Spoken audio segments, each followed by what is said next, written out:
July 2వ తేదీ మంగళవారం యోగిని ఏకాదశి. ఎంతో శక్తివంతమైన మహిమాన్వితమైన రోజు.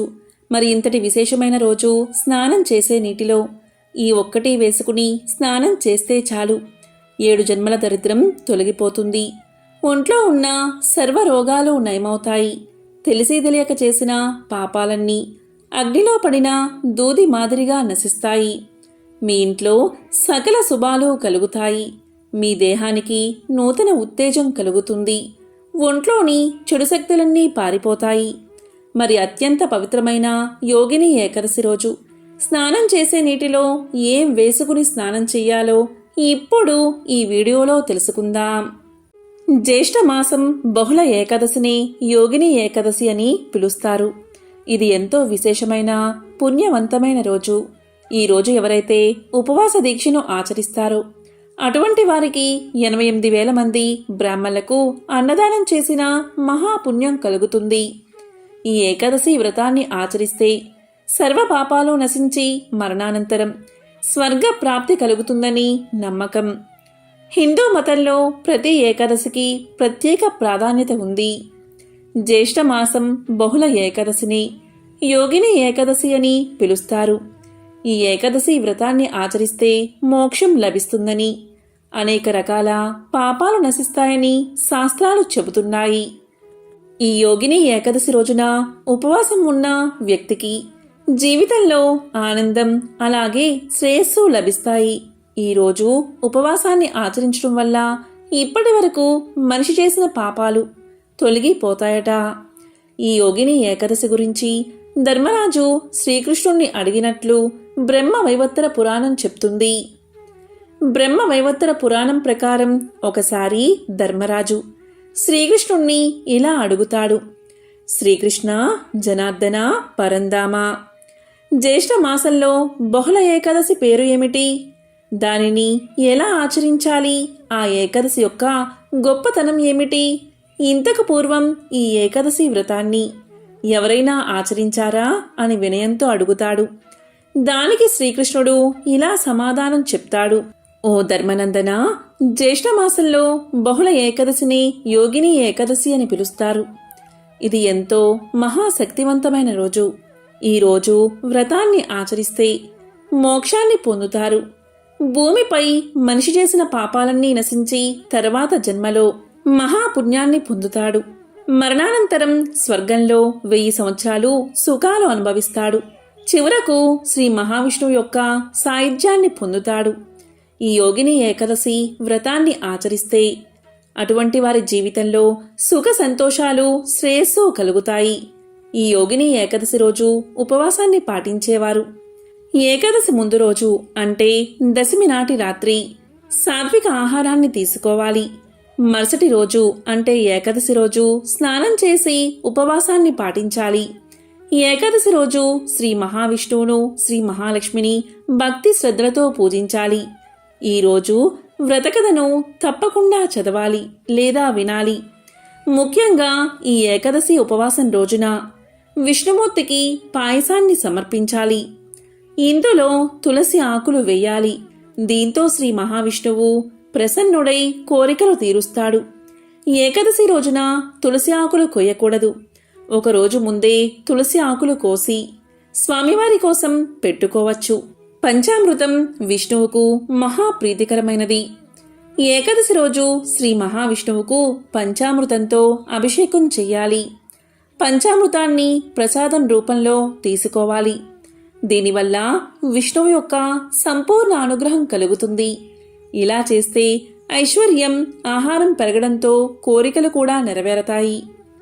యోగిని ఏకాదశి ఉపవాసం రోజున ఆరాధన సమయంలో శ్రీ మహావిష్ణువుతో పాటు దక్షిణావర్త శంఖాన్ని పూజించాలి. పూజ తర్వాత పసుపు బియ్యం, శనగపప్పు, అరటిపండు, బెల్లం, పసుపు బట్టలు మొదలైన వాటిని దానం చెయ్యాలి. ఇలా చేస్తే విష్ణువు అనుగ్రహం వల్ల మీకు సంతోషం, ఐశ్వర్యం లభిస్తాయి. యోగిని ఏకాదశి రోజు రావి చెట్టుకు నీరు పోసి దీపాన్ని వెలిగించాలి. ఎందుకంటే రావి చెట్టు సాక్షాత్తు మహావిష్ణువు స్వరూపం. ఇలా చేస్తే విష్ణుమూర్తి అనుగ్రహం లభిస్తుంది. ఇక యోగిని ఏకాదశి రోజు సాయంత్రం తులసిమాతను పూజించాలి. తులసిని ఒక పీఠంపై పెట్టి నెయ్యి దీపాన్ని వెలిగించి కనీసం 5 లేదా 11 సార్లు ప్రదక్షిణలు చెయ్యాలి. ఇలా చేస్తే చాలు, సంపద పెరుగుతుంది, జీవితంలో సంతోషంగా ఉంటారు. ఇక ఈరోజు శ్రీ మహావిష్ణువును, లక్ష్మీదేవిని భక్తి శ్రద్ధలతో పూజించాలి. పళ్ళు పువ్వులు సమర్పించాలి, హారతి ఇవ్వాలి. ఇలా చేస్తే విష్ణు అనుగ్రహం వల్ల జీవితంలో సానుకూల శక్తి ప్రవేశిస్తుంది.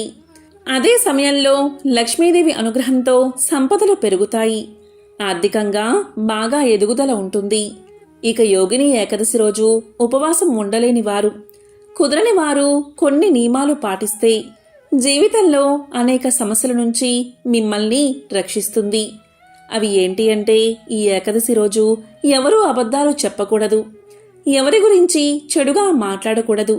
ఈరోజు మీ మనసులో ఎలాంటి చెడు మరియు ప్రతికూల ఆలోచనలు రానివ్వకూడదు.